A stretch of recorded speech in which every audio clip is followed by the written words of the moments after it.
There is no greater joy or sweeter fruit in nature than annoying your wife. This is something that is, I can think, kind of underappreciated in a relationship, because we all seem to look at all these really serious metrics today when we're deciding who we want to be in a relationship, whether it's boyfriend, girlfriend, or getting engaged, finding that lifelong partner. But I will say, if you can find someone that you can just take the piss out of, right? That's what you want. That is a keeper. And every day, my goal is to get my wife to hate me. That's my goal. And I'm very good at it. And she gives it just as well as she takes it. So don't just think it's me just constantly clowning my wife, but it's an important thing, because we can't be serious all the time. We can't always talk about politics. We can't always talk about how things are falling apart, whether they are or not, and they are. but in our households, in our lives, we have to seek out positivity. And the way that we do that in our relationship is with joking and with goofing around and by just trolling each other and pranking each other. And I think it's a very healthy thing. And like I said, I think it is underappreciated. I mean, we could talk about, well, my wife, she cooks and cleans and all that. And yeah, this is great. But do you enjoy each other's company? Truly. I mean, I know so many couples that are married or, that have been together for a long time, but they're so serious, they're just around each other. It's more of a business contract. But I can honestly say that me and my wife are truly in love with each other. And honestly, it feels like when we are around other couples, we're that couple that other people kind of hate, because we're very childish with each other. And I think that this is a good thing. You can't always be serious. We can't always be so acerbic with each other. It's just, you got to take the piss. And especially having a Turkish wife, I think it's even more important. Or having a wife or a girlfriend or a boyfriend or a husband who's from a very serious culture. You kind of got to break that down a bit. And the only way that I've ever seen that you can do that is with humor. Humor is so important. I love annoying this woman. I love her to death. But God, is it great when she hates me. And she's Turkish. She's good at hating. It's what they do. Because in this world, it's not easy to be in a relationship. The constant stresses coming in, whether it's things being expensive, whether it's the drama you have to deal with from other people, the events in the world. Having that closed system in your home where you can really nourish and you can really grow a healthy relationship and bond with another person, it's very hard to do today, but it is possible. And like I said, just got to annoy the shit out of somebody. That's really what it comes down to. And if you're somebody who doesn't like to joke around or anything, it's going to be kind of hard for you, but you have that in you. And it's one of the great gifts that I've gotten from being in the military. It's just kind of a dark sense of humor where we mess with each other left and right. It's something that we did all the time, whether we're in garrison, whether we're in the field, whether we're deployed, constant jokes. When you find yourself taking things too seriously all the time, it can really darken your view, not just on humanity, not just on the world, but in life in general. And you have to find a way to break away from that. I know a lot of you who watch my content probably think that, I walk around like a gloomy Gus, like an Eeyore, just a dark cloud following me, raining on me wherever I go, but that's not the case. I'm someone who absolutely loves life, and I've traveled the world. I've seen great things. I've eaten food everywhere. I've drank myself silly all over this planet. I found myself and I found God in some of the harshest landscapes on this planet. But I tell you that it's just, life is amazing. It's truly beautiful. And sometimes we have to recognize that. And I think especially now that we're getting out of winter, the sun's up, the flowers are blooming, the birds are chirping, the squirrels are destroying my yard. It's just time to take a bit of a breath and look at things on the lighter side. So yeah, my wife hates me, and that's how I want it to be. No, it sounds like a joke, but honestly, it's the best way to live. To live in humor, to live in a smile, to not take things seriously, to embrace your inner joker or jester and look at the world and just laugh. One of the ways that I internalize it and get it out is, of course, through tearing it apart, try to really understand the world. But, once the camera's off, once I step away from this, this is who I am. This is how I talk. Now with a very dark sense of humor, and sometimes I let it fly a little bit more than I should, and it's almost gotten me fired quite a few times. But it's the way that you have to live. Because you have to be the partner that you want, really. And if that isn't reciprocated, then yeah, it's a problem. But if you can find that person that you can bounce that energy back and forth with, that's something to really cherish. And that's something that creates memories that are just, they're going to be there for a long time. And stories that you're going to tell your children, if you're ever able to have them, or you adopt, or your dogs. Tell your dogs, tell your cats. Maybe not cats, because cats don't care, but dogs care. And like I said, as much as I love cats, just get a dog. Water break. But like I said, that's what life is. And coming into this summer, we really have to choose, especially in the world how it is right now. I mean, it's constant stresses everywhere, and you can't internalize that. You can't let that be the only thing that's on your mind, the only thing that you think about, the only thing that you care about, and the only thing that defines you.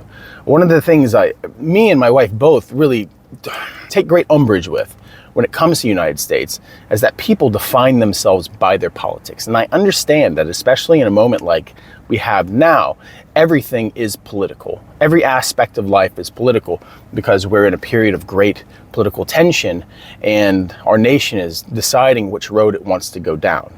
But at the same time, sometimes you just got to step back and say, I'm a small person in a big world, and my house and my loved ones and my friends are all that matter, and we can be happy and we can take joy and we can mess with each other all the time, and we can still create those memories, because we are not our great politics. We are not our system. We are us. We are us. We are just people on this planet. And I know it sounds hippy-dippy, maybe, but it's what I believe. And I think that a lot of people down deep in their hearts also believe the same thing. I think that there's a great line of spirituality that runs through the heart of all people. And most people do themselves a great disservice to deny this, because I think we feel this in very special moments. Something that goes beyond our rational, logical side, something that opens us up on the inside. It really lets us look at the world through a new perspective, a new light. And I think that that's one of the most beautiful things of being alive and being human, is tapping into that otherworldly side of us. And I think in those moments, whether they be great or whether they be terrible, whether it be the birth of a child, a marriage, an engagement, a graduation, a victory in sports, a victory in a video game, or a death, or a breakup, or your house burns down, some kind of great loss. Yeah, these are the things that really open up the real deeper sides of us. And these are the things that I think that most people like to explore more. There is a kind of deep beauty in sadness that I've always found to be there. Kind of a lachrymose melancholy, a beautiful sadness. And for my international viewers, I think somewhere in Europe, there's a specific word for this kind of feeling, but we just don't have it in English. But on the other side of that, I think there's a deep, profound contentment with being happy for the sake of being happy. To look at the world in all its harshness, to look at the world as it's burning and it's crashing down on you, and just looking at it with a smile. Refusing to allow yourself to be resentful and impacted as the darker things impact around you. There's great joy in having a sense of control over how you intake all these stimuli. And I think that we all have a great control over it, whether we believe it or not. But I think that all the distractions that we have in life now really stop us from, actually letting ourselves feel, letting ourselves be in this moment, because we're so stuck looking ahead, looking 1,000 miles away, 2,000 miles away, and just ignoring the small circle that we're in, the small life that we're living, and looking up at the sky in fear of the macro events that are really starting to cloud the skies above us. But away from all that, in our household, it's about jokes. It's about humor. We love it. We go to comedy shows, we watch comedy specials, we joke with each other, we make fun of each other. To be lighthearted, to enjoy life, sometimes you just have to let yourself, no matter what you're facing in life, force yourself to be happy. It sounds strange, and it may even sound a bit psychotic, but it's true. You can do it. I've said this in a video before. There's a thing called smile therapy, where you smile, right? And it releases chemicals in your brain that can change your mood. I mean, you notice people who have really been going through it, right? Or people who really focused on the negative, the depressing, it really etches into their faces. their behaviors change. They walk with slumped shoulders, their heads are down, they don't make eye contact, their faces permanently scowled. Frown lines are a common thing. But on the other side of that, would I rather have frown lines or smile lines, laughing lines? I think we'd all rather have those. And we can have those. Like I said, it's how we internalize these things, because life is beautiful and this world is great and terrible, but it's all about how we choose to look at it. Now, while there are moments where we need to really dig down on subjects and moments of time that are really impacting us and the events of the world around us, we cannot deny ourselves the simple beauty of making our spouses hate us, because that's the goal. I want my wife to hate me. My Turkish wife is amazing.